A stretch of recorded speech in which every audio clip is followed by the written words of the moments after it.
On the morning of November 6th, 2001, a Tuesday, a customer pulled up to the parking lot of a hair and nail salon.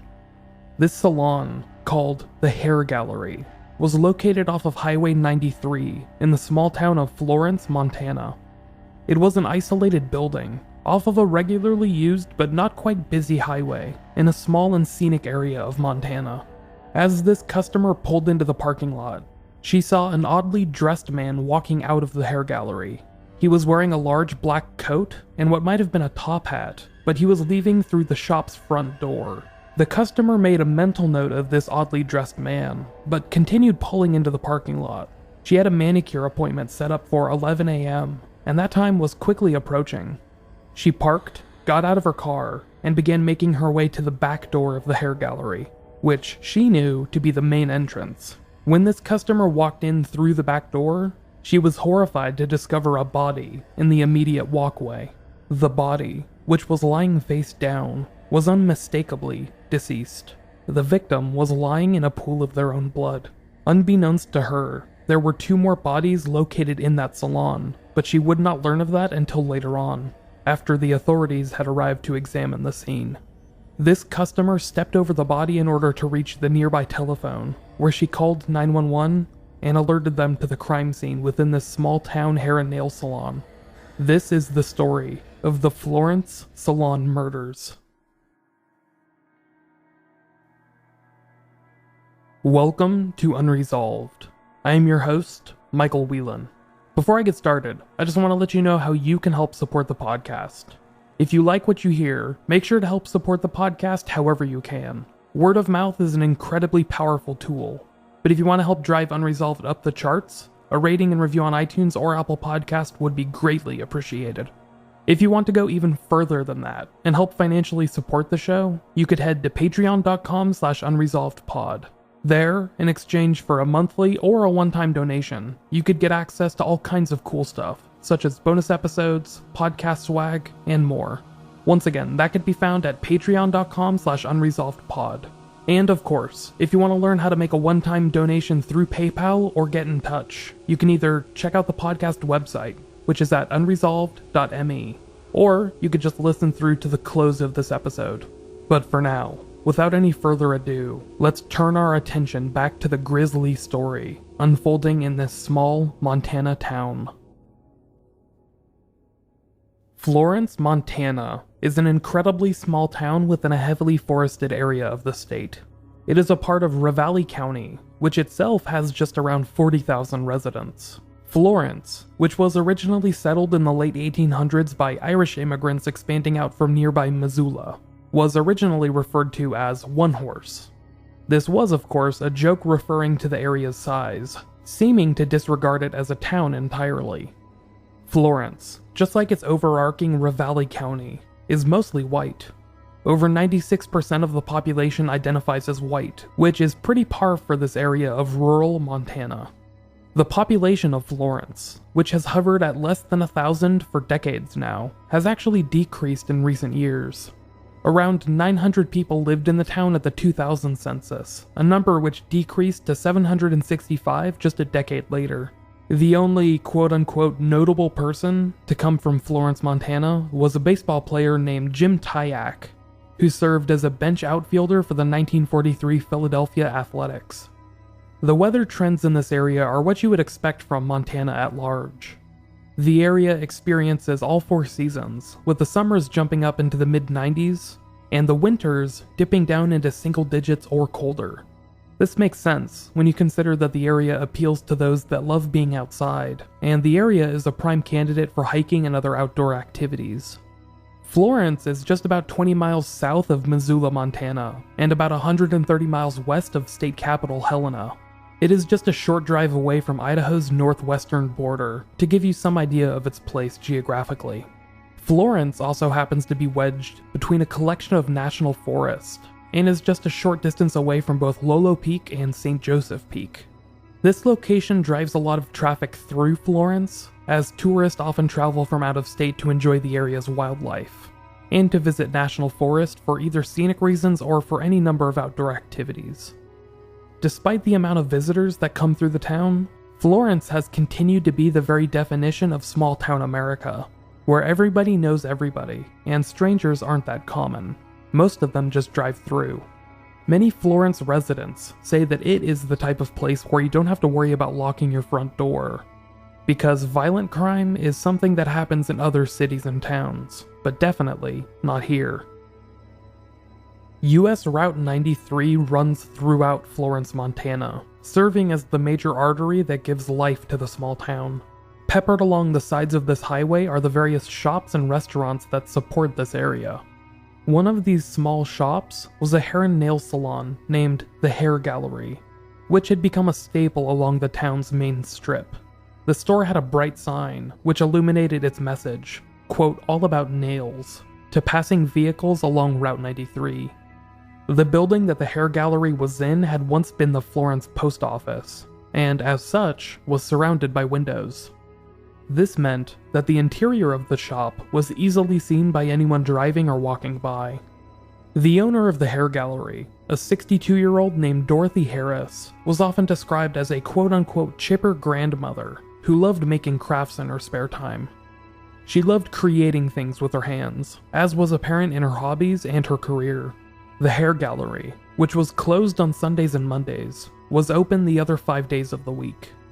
This meant that Dorothy, who owned the salon, would often make her weekly bank visit on Tuesday mornings, right as the salon was opening. This was the case for the morning of November 6th, 2001, as Dorothy had driven down to her bank in the town of Stevensville to make her weekly deposit, before heading back to the hair gallery salon along US Route 93. Stevensville is about 10 miles south of Florence, and police would later theorize that she arrived back at the hair gallery just minutes before a customer found her body in the walkway of the salon, which she owned.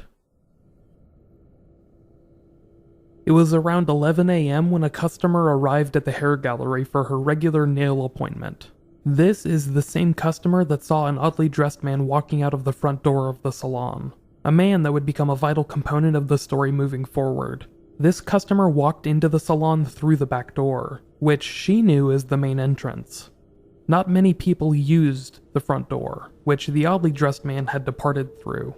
The body that this customer found in the back doorway was that of salon owner Dorothy Harris, the adored 62-year-old grandmother who had become a staple of small-town Florence. She was curled up in a fetal position, and was described as lying in a pool of her own blood. The customer stepped over Dorothy's body in order to reach the telephone, which she used to phone authorities.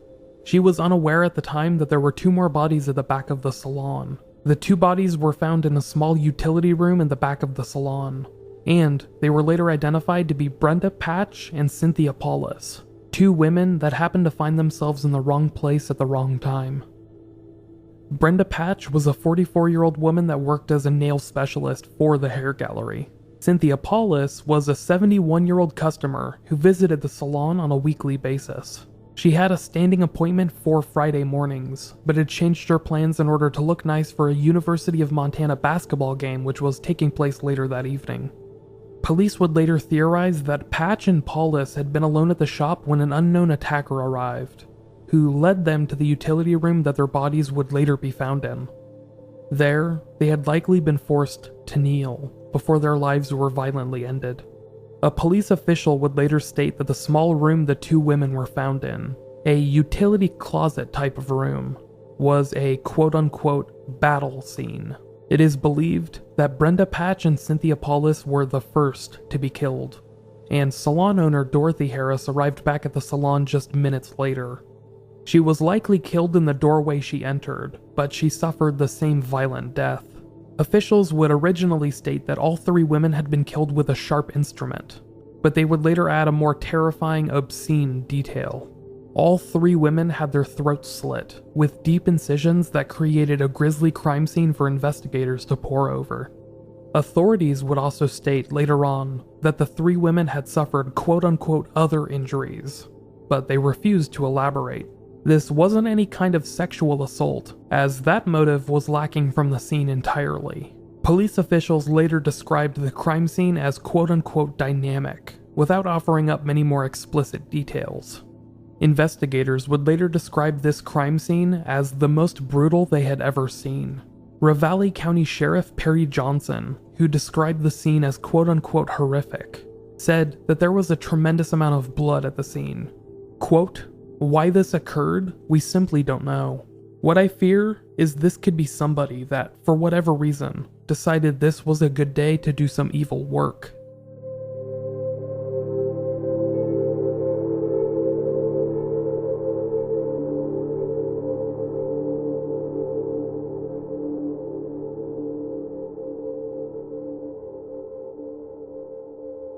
From the start, this crime shocked everyone that lived in the town of Florence, as well as the surrounding area. This small town, which had less than 1,000 residents, had been aware that petty crime was a constant of life. The area had a small number of drug addicts and delinquents, who often stole to feed their habits. But violent crime like this was unheard of, especially a crime that was so brazen and obscene, to happen along the town's busiest road in the middle of the day. As I said just a few minutes ago, this was a town where locking your front door wasn't seen as a necessity. Everyone knew everyone else within the town. Denise Philly, a Florence resident, was quoted in the days after this crime took place. Quote, "We haven't locked our house for 12 years. We're not in Los Angeles. This is Florence, Montana, for crying out loud." Brian Philly, her teenage son, had the same kind of shock in the aftermath of the triple murder. Quote, "I came home and my parents had the door locked. I said, how am I gonna get in? We never lock our door. Then I heard they came in here and killed these 3 old ladies. It's such a small town. Everybody knows everybody. Everybody would know someone if he walked down the street. It must be an out-of-towner, or some guy up in the woods we don't know about. You know, a Unabomber guy or something." The investigation into this brutal crime struggled from the moment that the crime was called into local authorities. Ravalli County Sheriff Perry Johnson, who was very active throughout the investigation, was quoted as saying in the aftermath of the crime, quote, "I can safely tell you right now we haven't developed a motive. We haven't developed that scenario yet that is going to allow us to clear this case up." Investigators had quickly discovered that there were no items of value or any money missing from the crime scene. The only items that were unaccounted for were a couple of styling capes, which held very little value by any metric. Likewise, there was no evidence of a sexual assault being the motive.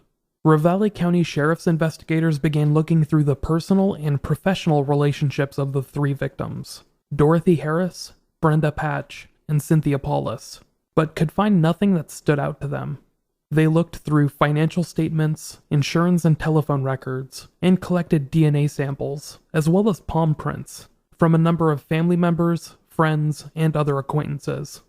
The only lead they discovered through this was a business acquaintance of Salon owner Dorothy Harris, a relative whose relationship with Dorothy was described as quote-unquote contentious. However, this lead quickly evaporated and led to a dead end. Sheriff Perry Johnson told the media, quote, "I feel pretty comfortable at this point that we have done what we can to develop any family members as a suspect, and we've not been successful doing that. Have they been completely eliminated? I'd say absolutely not. They won't be completely eliminated until we've got a signed and sealed confession on our desk." One of the main issues that investigators were faced with was trying to determine the target of the attacks. The 3 women that were murdered weren't the type to have enemies, especially enemies that would murder them in cold blood with no regard for the lives of others. Investigators struggled to connect this crime to any of the victims, in particular salon owner Dorothy Harris. Investigators believed that she had not been there when the first 2 women were led to the small utility room and then murdered, so it was unlikely that she had been the intended target. She had likely been heading back from her bank in the town of Stevensville, which was roughly 8 miles away from the Salon, a drive that took anywhere between 15 and 20 minutes. Police were able to determine that Dorothy had visited the bank roughly 30 minutes before the bodies were discovered by the customer, meaning, of course, that at least one of the 3 women had likely been killed just minutes before the customer walked in through the back entrance. Sheriff Johnson stated, quote, "We believe this is really significant. We believe that this woman walked into the salon within a minute or 2 of the murders." Investigators would reveal that a palm print was found at the scene of the murder, but would not give any more details about it, such as where it was found, whether it belonged to a suspect or a victim, etc. The same lack of details goes for a pair of black sunglasses that were recovered from, quote, right in the middle of the crime scene, according to Sheriff Johnson.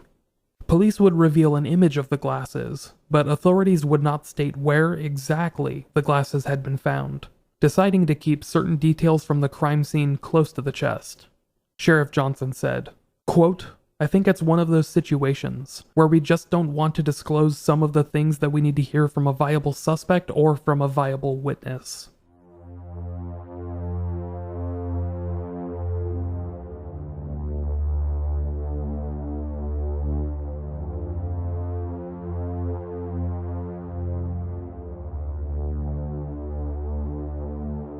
The investigation would soon focus in on a potential suspect who would later be determined to be a person of interest in the triple murder. The customer that pulled into the parking lot of the murder and discovered the body of salon owner Dorothy Harris recalled seeing a quote-unquote oddly dressed man walking away from the front door of the salon. The description she provided of this strange man would be given further credence when other eyewitnesses added details of their own, and recalled seeing this individual walking through the town in the same time frame. This oddly dressed man was described as being young, somewhere in his mid to late 20s or early 30s. He stood about 6 feet tall, with narrow facial features. Some believe that due to these features, a narrow, youthful face, that this man might have actually been a woman masquerading as a man, but that is mainly chalked up to as local gossip. This oddly dressed man was wearing an unusual wide-brimmed hat, possibly a fedora or even a top hat. He was also wearing a black, calf-length duster coat, which I'm sure you fans of It's Always Sunny in Philadelphia are familiar with. Together, these two items created a person of interest that seemed out of place and out of time, looking more like a 19th century outlaw than a murder suspect from 2001. Several townsfolk from the surrounding area recall seeing this man walking away from the salon in a short period of time after the murders took place. He was described as, quote, walking with a purpose. The day that the bodies were found within the salon, a bloodhound was brought out by police officials in an effort to track this oddly dressed man. The bloodhound was successful at finding the man's scent on the grass in front of the salon, as well as in the alley on the side of the business. This bloodhound was able to track the scent north, through the dirt parking lot of the Wild River, a local bar and restaurant. It seemed like this oddly dressed man had made his way through the back streets of Florence, and then across a school parking lot, before the scent was lost in a nearby pasture, along One Horse Creek Road. This area was roughly 4 blocks away from the crime scene. The very next day, another bloodhound was brought out in an effort to pick up the scent once again. This second bloodhound was able to find the scent in the pasture along One Horse Creek Road and continued it to a home across the street. The owner of this home, who was later described as being physically unable to commit the crimes, was cleared as a suspect almost immediately. However, this painted a very odd picture of the culprit's getaway route, walking through this small town in an odd outfit before disappearing entirely just a short distance away from the murders. Investigators would later declare this oddly dressed man a quote-unquote person of interest, so not necessarily a suspect, but the identity of this person continues to elude police officials to this day.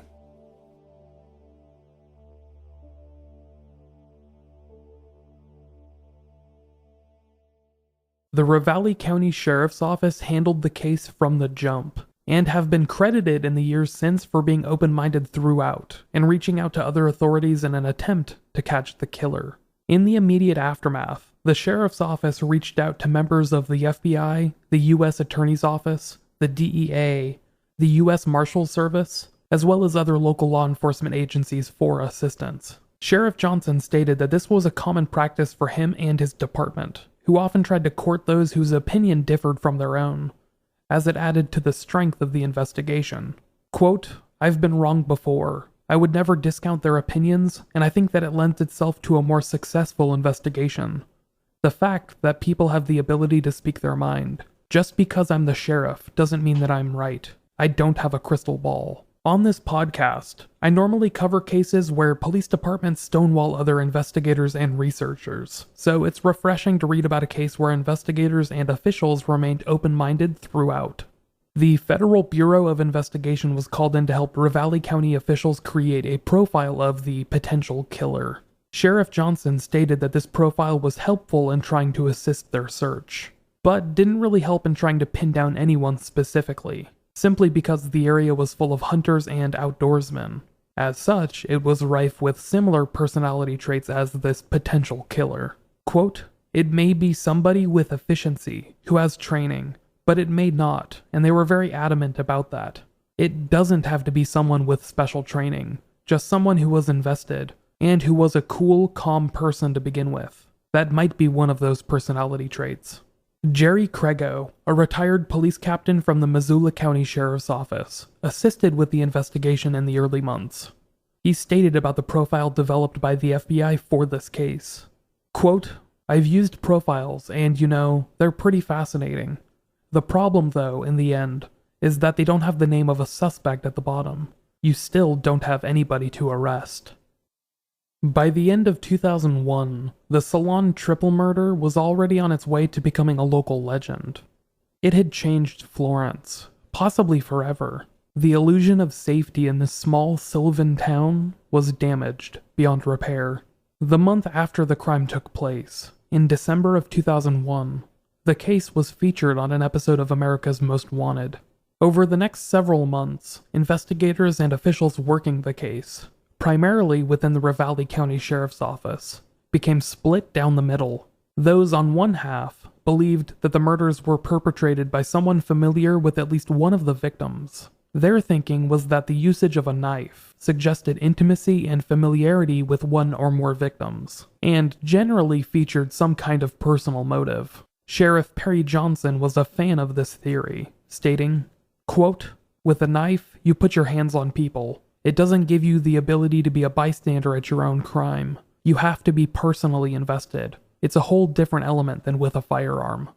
But on the other side of this divide were investigators and officials that believed the crime to be random, a senseless murder driven by an unknown or unapparent motive. After all, no cause had been discovered by investigators, as the crime did not seem to be driven by either robbery or sexual assault. Soon, though, the case would become a standout in the records of the FBI.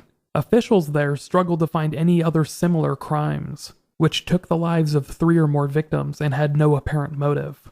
This made it very hard to track, at least as far as US-based crimes go. Sheriff Johnson stated, quote, "There may be triple homicides and there may be cases that look and sound like this, but there are no cases like this. The dynamic just doesn't exist anywhere around. We haven't found a sister case, a twin case, any kind of case that comes right back to us and says you guys should be looking in this direction." Great Bend, Kansas is a town very similar to Florence, Montana, despite featuring a much larger population, hovering around 15,000 residents, and being located roughly 1,300 miles away. Great Bend is a small town smack dab in the middle of Kansas. It is roughly right between 3 large metropolitan areas: Kansas City to the east, Denver to the west, and Oklahoma City to the south. Great Bend is noteworthy for a number of U.S. highways that intersect within it, including Route 56, which runs throughout Great Bend itself. On the afternoon of September 4th, 2002, a customer was pulling into the parking lot of the Dolly Madison Cake Discount Bakery, located at 1004 Harrison Street. Just like the Florence Hair Gallery, this building was a standalone unit, not attached to any strip or shopping mall. As the customer pulled into the parking lot, she saw an unfamiliar man locking the front door. This customer had been here to the bakery before, and she had never seen that man working. She got out of her car and approached the front door, but the unfamiliar man who was walking away told her that the bakery had closed for the day. This woman found it odd for the bakery to be closed so early in the afternoon, but thought very little of it at the time. Later that evening, a delivery man entered the bakery through a back door. Just inside, he found the bodies of 2 women. Mandy Alexander, just 24 years old, was the mother of 2 young children, and she had been working as the bakery's store clerk for all of 3 days. Mary Drake, 79 years old, was a customer that had been picking up some bread that afternoon, and had not yet returned home. Both women had been stabbed to death and were lying face down in pools of their own blood. Much like the Salon murders up in Florence, Montana, a motive in this double murder was hard to determine. Investigators discovered that a tiny amount of money was missing from the bakery, but the purses and wallets belonging to both Mandy Alexander and Mary Drake had been untouched. There also seemed to be no sign of a sexual assault taking place before or after the women were killed. Dean Akings, the police chief of Great Bend, stated, quote, "There was money missing out of the cash register, and that, as far as motive is concerned, is all we know. For what was taken out of there, if robbery was a motive, there's a whole lot of other places they could go for a whole lot more money." Most shocking to police was the realization that, just like the crime up in Florence, the killer had struck the bakery during a busy time period, the evening rush, sometime between 5:15 and 6 p.m. Police were able to get in touch with a customer that had witnessed the strange man locking up the bakery that afternoon. She was able to supply investigators with information about the man, and was able to help create a composite sketch. This sketch was distributed throughout the area, and contained the following details. The suspect stood about 6'1", weighed around 175 pounds, had light brown or blonde collar-length hair, and was somewhere between 30 and 35 years old. This information rang alarm bells for a nearby employee who worked for a motel just a short distance away from the bakery in question. He told police that a transient had checked in on the day of the murders, September 4th, and had checked out the following day. This motel employee noted that this man had shaved his head before checking out. Just like the Salon murders from up in Florence, this double murder has remained unsolved in the nearly 2 decades since. Investigators have confirmed that the two cases have been somewhat linked in the years since, but because of the lack of any motive, it's hard for them to truly compare the cases. No details have been released about how the two bakery victims, Mandy Alexander and Mary Drake, were killed. Police revealed that they were quote-unquote stabbed, but offered up no additional details. No motive was ever discovered, and the person of interest seen by the customer that afternoon has never been identified.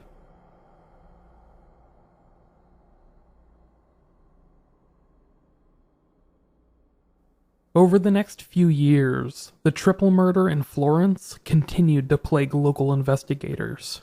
Eventually, a new sheriff was elected. Chris Hoffman took over as the sheriff for Ravalli County, and Perry Johnson, who had been open and active with the case from the beginning, moved back into a position as one of the county's lead detectives. It wasn't until 2005 that any news broke regarding the unsolved crime from the hair and nail salon. This is when police announced that they had developed a lead suspect and were actively preparing for charges to be filed.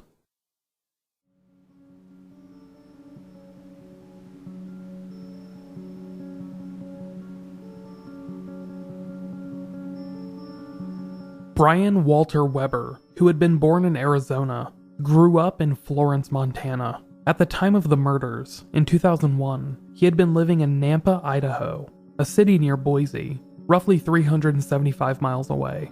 At the time, Brian, who was in his mid-20s, had become a small-time drug dealer. He dealt primarily in methamphetamine, which he also used and became an addict of.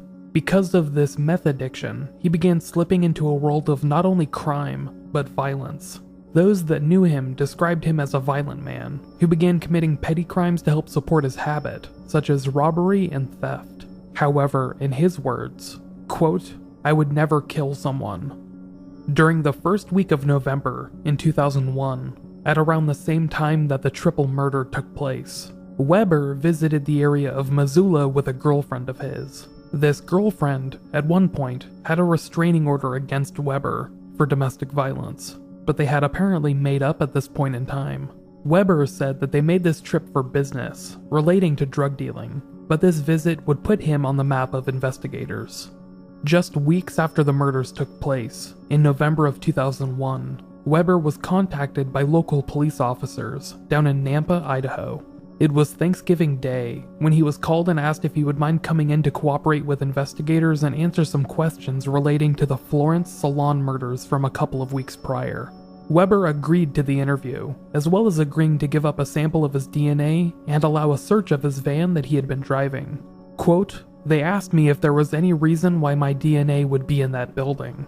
Weber was referring to investigators asking him about the hair salon, and if he had visited it at any point in time. Weber admitted that he was familiar with the building itself, since Florence was a very small place. But he also said that he had not been inside the building since it was a post office, over a decade prior from when he was a child. Quote, "I hadn't been in that place since it became a hair-cutting place."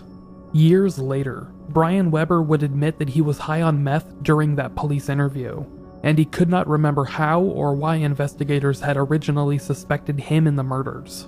Shortly after this interview took place, Brian Walter Weber tried to give up his life of crime and drug use and moved to California.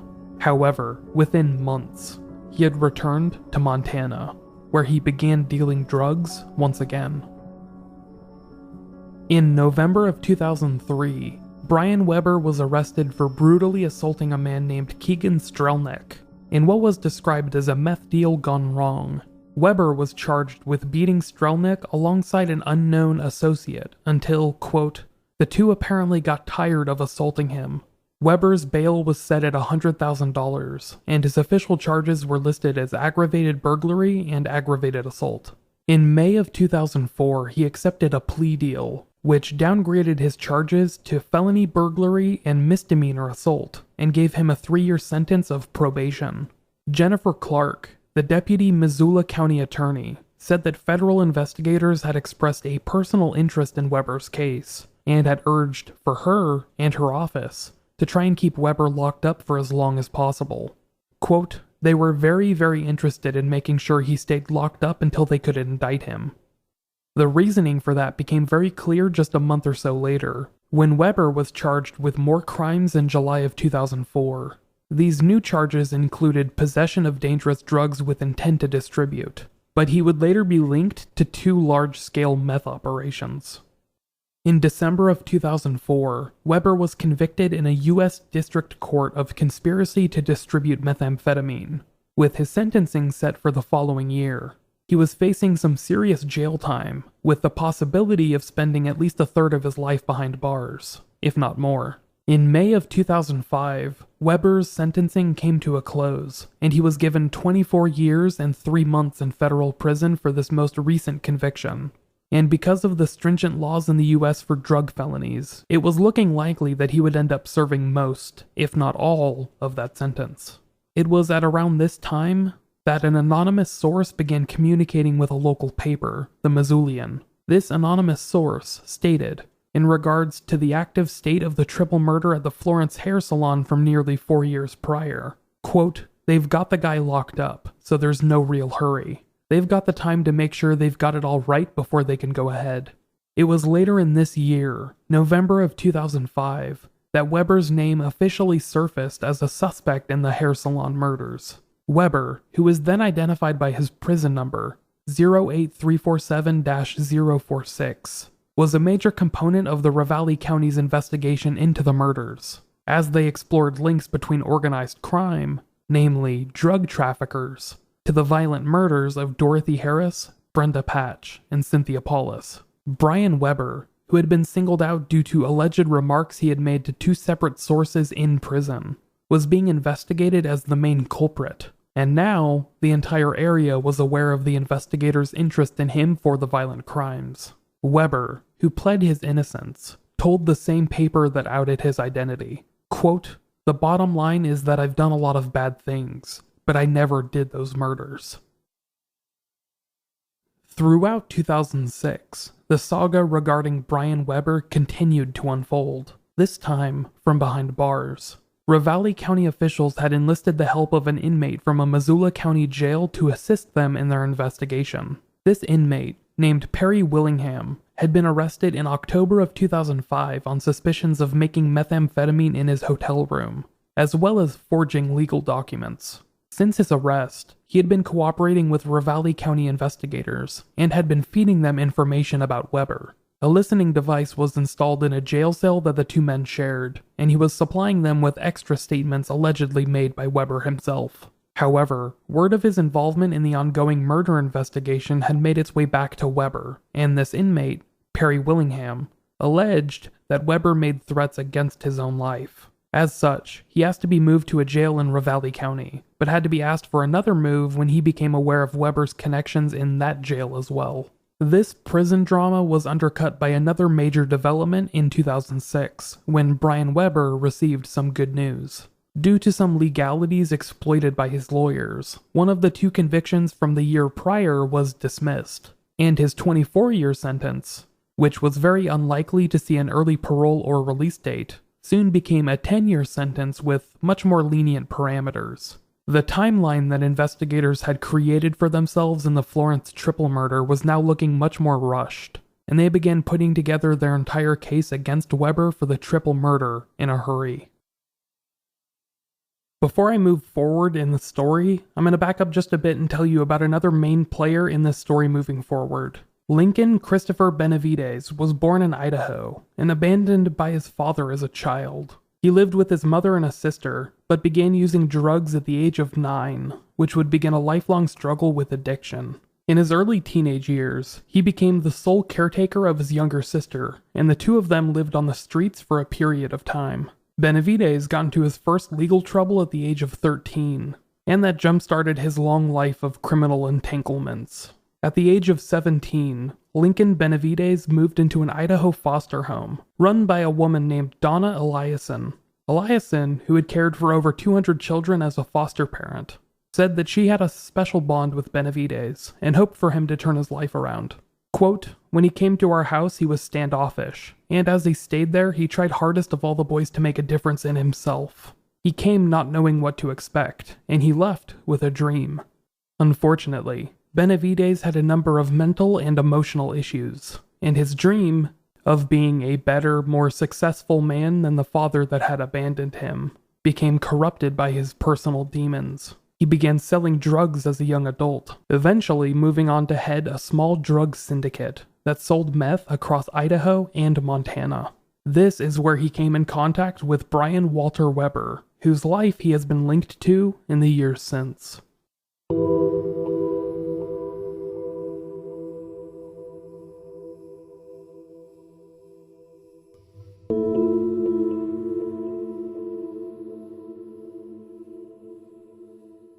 Roughly 6.5 years after the murders of the 3 women in the Florence, Montana hair salon, charges were filed against the alleged perpetrators of the violent act. It was April of 2008, and roughly 70 family members and friends of the 3 victims were packed into the Russell Smith Courthouse of Missoula, Montana, as prosecutors laid out their case against the 2 suspects in a 15-page indictment. Prosecutors made the case that 33-year-old Lincoln Benavides was the leader of a drug distribution ring that operated throughout Idaho and Montana between 1999 and 2001, and that 31-year-old Brian Weber was a small-time dealer and distributor who occasionally worked as a violent enforcer for the organization. The indictment itself read, quote, "On occasion, Weber would threaten other dealers or beat them in order to facilitate the collection of money for the organization. On occasion, Brian Weber and Lincoln Benavides would together threaten or beat someone." Weber was already serving a 10-year federal sentence for meth distribution, while Benavides was in the middle of a 15-year state sentence for drug dealing. With this indictment, they were facing additional charges of conspiracy to distribute meth, distribution of illegal narcotics, and then 3 charges each of violent crimes in aid of racketeering and murder while engaged in drug trafficking. That last charge, murder while engaged in the trafficking of drugs, carried with it the possibility of the death penalty. For all the information held within, the indictment offered up very little direct evidence pointing to the 2 men's involvement in the murder, simply stating that the 3 women were killed in an effort to collect on a drug debt. The exact details of this were kept sealed by the court, and officials promised that those details would come to light in the upcoming trial. In addition to providing very little evidence about the 3 murders, the indictment also seemed to stress a very light connection between Lincoln Benavides and the murders. In fact, the indictment stressed that he did not have any direct involvement in the violent crimes themselves, but rather that he, quote, "counseled, commanded, induced, or procured the killings of the victims." The prosecutors pointed out that both men had fled the area shortly after the murders took place. with Brian Weber leaving for California and Lincoln Benavides leaving the country entirely before resurfacing in Texas months later. It also pointed to their involvement in drug trafficking and prior violent acts as a guideline of their behavior, and stressed that each had a proclivity for violence. The charges included in the indictment were primarily based on a number of statements from informants and jailhouse snitches, the types of witnesses that are often deemed as the bottom of the barrel among legal critics. Defense attorneys for both Benavides and Weber immediately filed motions asking for a dismissal of all the charges, calling the broader conspiracy presented by prosecutors quote-unquote improper.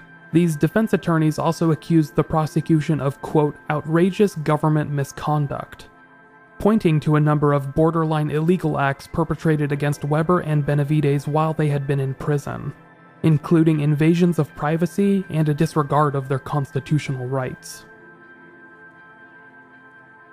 In June of 2009, the deadline passed in which prosecutors could have pursued the case as a capital murder crime. This meant that the option for them pursuing the death penalty was now permanently off the table. Rumor has it that the decision to not pursue the death penalty in this case came directly from top officials in the U.S. Department of Justice, including Eric Holder, then the Attorney General for the United States. The U.S. Attorney's Office of Montana seemed to lend credence to these rumors in a statement, which read, quote, "Decisions regarding whether the United States will seek the death penalty are vested in the Attorney General. By today's filing, we have informed the court and the defendants that we will not be seeking the death penalty against either defendant." However, shortly after this decision was made public, the original indictment from the year before was amended to include a couple of changes. One of the changes was to the timeline. It alleged that the drug ring created by Lincoln Benavides had endured until 2004, not 2001 as originally stated. And it also levied 20 additional charges of drug trafficking and racketeering against both defendants. Both Lincoln Benavides and Brian Weber continued to express their innocence, and pleaded not guilty to all charges. In October of 2009, a crushing blow was dealt to the long-lasting murder investigation from Florence, Montana. Lincoln Benavides, who had been accused of having some knowledge of or involvement in the triple murder, accepted a plea deal. As a part of this plea deal, he pleaded guilty to 2 federal drug charges: conspiracy to distribute methamphetamine and distributing methamphetamine. But all of the other charges were dropped. This included the 3 murder charges. Prosecutors recommended a sentence of 30 years for the 2 felony counts, but it seemed like they were becoming less and less sure of the murder case, and this plea deal was only proof of that in the public eye. Tim Foley, a federal defender from California who served on Lincoln Benavides' legal team, claimed that the murder case was, quote, hijacked by lying jailhouse informants and investigators whose zealotry outstripped their ethics. Quote, Mr. Benavides has always denied any involvement in or culpability for the Florence homicides, and of course, pled not guilty to the charges in the indictment relating to that event. Throughout the area, many residents of Florence, and especially those that knew the victims, expressed outrage and/or remorse at the case against one of the 2 suspects seemingly being dropped for good. Jay Harris, the son of murder victim Dorothy Harris, stated about the plea deal, quote, "It is what it is, and there's nothing we can do about it. I'd rather have them in prison than walking free." Ken Carlson, a Florence resident, said, quote, "If you got the right one, don't let them go. Look at the tragedy down here and families that suffered from it." David Tobin, another resident, echoed that belief. Quote, "I think it's ridiculous, because I don't know why they didn't pursue the death penalty, because someone committing the crime like that, life in prison should be a blessing, and to get off entirely is absurd." Megan Rick, a Florence resident, stated, quote, "I think it's outrageous. What he did was awful. He should get the maximum charge, not get off with lesser punishment." Months later, Lincoln Benavides appeared in court for his sentencing hearing after accepting the plea deal in October of 2009. Judge Donald Malloy, who handed down a sentence of 25 years, stressed that this sentence was unrelated to any other allegations made against the defendant. Quote, "This is a drug conspiracy and a drug conviction that Mr. Benavides is being sentenced for. He is being sentenced for no other allegation, or connection, or association. This is a drug offense only. Benavides, who had recently been diagnosed with multiple sclerosis, was well aware that he had likely taken his last steps as a free man. Nonetheless, he was looking forward to the chance of being released while still relatively young, and mentioned the good that his stay in prison had done for him, personally. Quote, "I would like to express sincere remorse for what I did. I made some very regretful decisions. Now that I have been away from the drug environment, I can see how much harm they do. I believe my exposure to drugs via my family background had a lot to do with the decisions I made, but that does not excuse them. When I was charged with the homicides of those 3 elderly women, even though I was innocent, I thought my life was over, given my past experience with law enforcement and the system. As funny as this may sound, now I'm glad for this whole experience." Despite the murder charges being dropped against Lincoln Benavides, the trial against his one-time associate Brian Weber was still expected to go forward.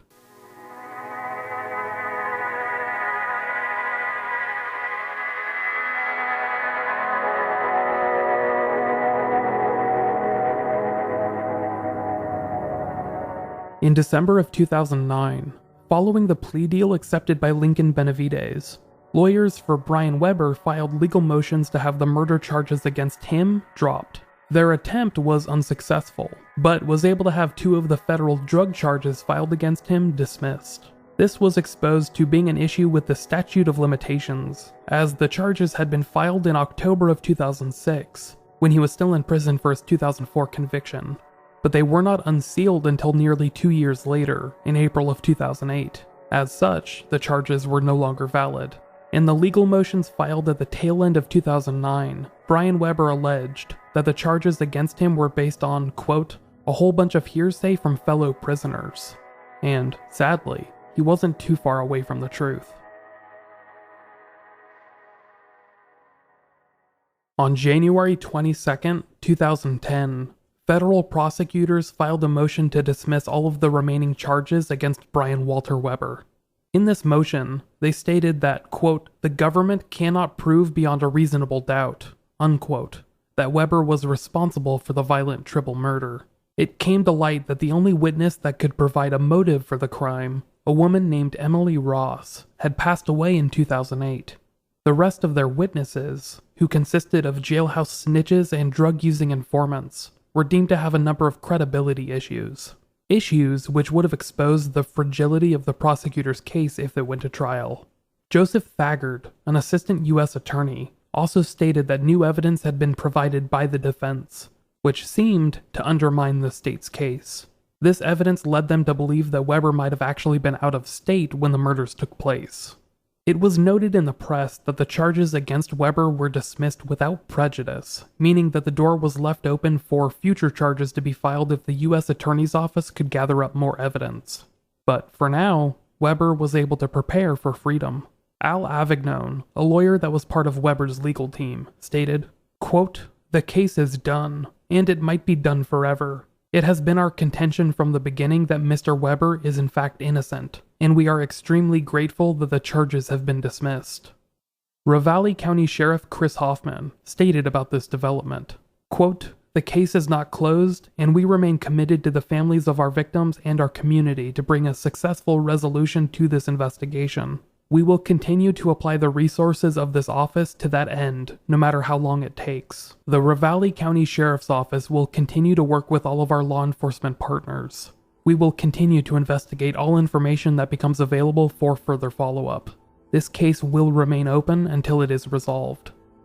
Perry Johnson, who had been the Ravalli sheriff when the triple murder took place, had since resumed work for the county as a detective, and now as the undersheriff. He responded to this news as well. Quote, "This investigation has always been about our victims, the families of our victims, and our neighbors in our community. The focus and efforts of the Sheriff's Office and our law enforcement partners will continue toward the apprehension and prosecution of the people responsible for the murders of Dorothy Harris, Brenda Patch, and Cynthia Paulus.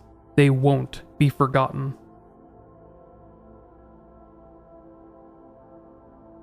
Following the dismissal of the charges against Brian Weber, the court records were sealed by Judge Donald Malloy. Many in the community believe that this act, sealing the records beyond criticism or reproach, is indicative of one of two things. The first is that investigators may still believe that Weber is responsible for the killing of the 3 women, but they have never had nearly enough evidence to convict him. That by merely charging him and an acquaintance with the crimes, they were hoping for a Hail Mary confession and seeing what their trace amounts of evidence could get them. The second, and more damning possibility, is that the records were sealed to protect the sheriff's department and federal prosecutors from an embarrassing revelation. It has been claimed by some local journalists that the two might have used false information in order to obtain an indictment from a grand jury, and they knew that if the issue was pressed in open court, it could result in bombshells from the defense attorneys, and some kind of potential punishment or career fallout for the officials involved. It has not been determined why the records were sealed, because the case has remained dormant in the nearly decade since. Following the dropping of charges in 2010, Brian Walter Weber prepared for his eventual release from his 2004 conviction for conspiracy to distribute methamphetamine. In 2012, Weber entered supervised release from prison, which allowed him to step foot outside of jail for the first time in nearly a decade. He was then released from prison and entered probation, which meant that he could not associate with anyone that had been previously convicted of a felony. The next year, 2013, Weber was arrested for violating his probation. He had allegedly given drugs to a former convicted felon named Savannah Ryan, and had allowed her to use his computer, which she then used to post an advertisement for sex work. He was able to dodge that bullet, and after getting released, moved to Great Falls, Montana. There, he got married, but was apparently abusive throughout the entire 5-year relationship, according to his now ex-wife. He continued to be in and out of jail for minor offenses, and began dabbling in drug use and drug dealing once again. According to his wife, he began selling marijuana and bath salts, the nickname given to recreational drugs that act as a psychoactive amphetamine. In February of 2017, after a long developing feud with his wife and her family, Weber was arrested and charged with felony intimidation. Weber had allegedly been threatening to destroy the homes of both his wife and his wife's sister, and if found guilty, he could face up to 10 years in prison and a $50,000 fine. Both of those punishments, though, paled in comparison to charges that Weber would find himself facing just months later. In November of 2017, not too long ago, Brian Walter Weber was arrested as part of an FBI sting, which resulted in 8 individuals being arrested and arraigned as part of a major drug operation. Weber was charged with conspiracy to possess with intent to distribute controlled substances, and the more serious charge of actually doing so, possession with intent to distribute. Because of the serious nature of this crime and Weber's prior criminal history, he is now facing life in prison with up to $10 million in fines and 5 years of supervised release. That is, if he ever gets the chance. Many critics of the murder investigation point to Brian Weber's continued criminal history as being an indicator of his guilt in the Salon murders, while others argue that he has never faced a courtroom for the crimes. However, as of this episode's recording, it has not become clear whether investigators and prosecutors ever intend to pick up the case against him, or if that possibility ended long ago.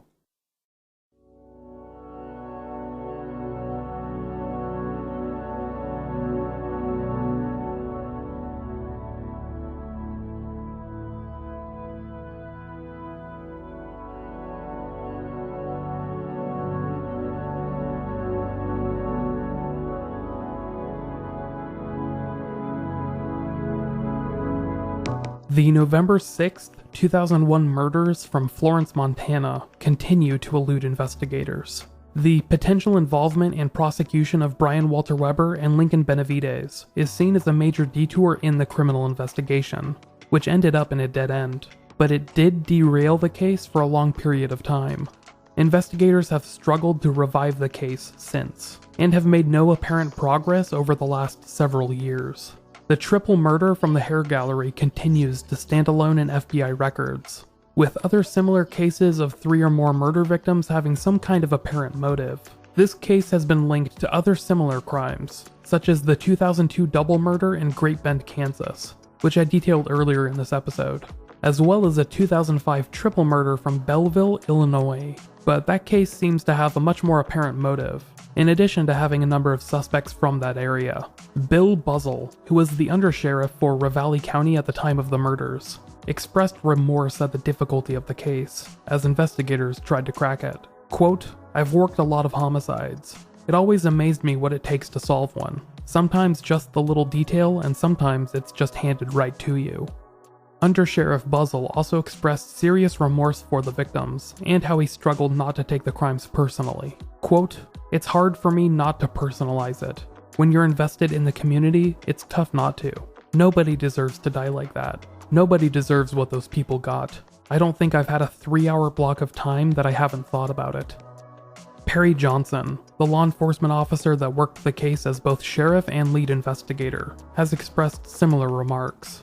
Quote, "We're not going to quit following every lead, and I'm not going to quit hoping. This is a big deal. This is somebody's grandma. This is somebody's sister. This is somebody's mom. If you have any information or may know anything about the Florence Salon murders, you can contact Ravalli County Sheriff's officials through their non-emergency number, and that is at 406-363-3033.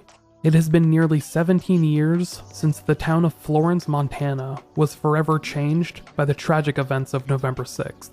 But as of this episode's recording, the stories of Dorothy Harris, Brenda Patch, and Cynthia Paulus remain unresolved.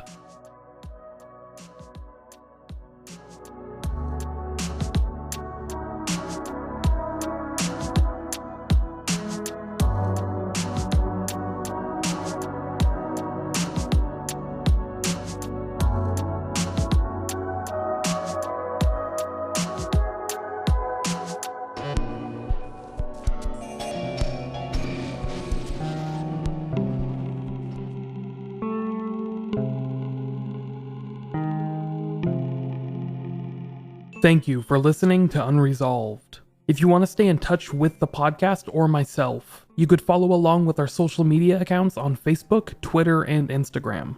All of those can be found by searching for Unresolved Pod on those apps or websites. You can send in any emails to theunresolvedpodcast@gmail.com or into me personally at michael@unresolved.me. And as always, that's Michael spelled the weird way, Micheal.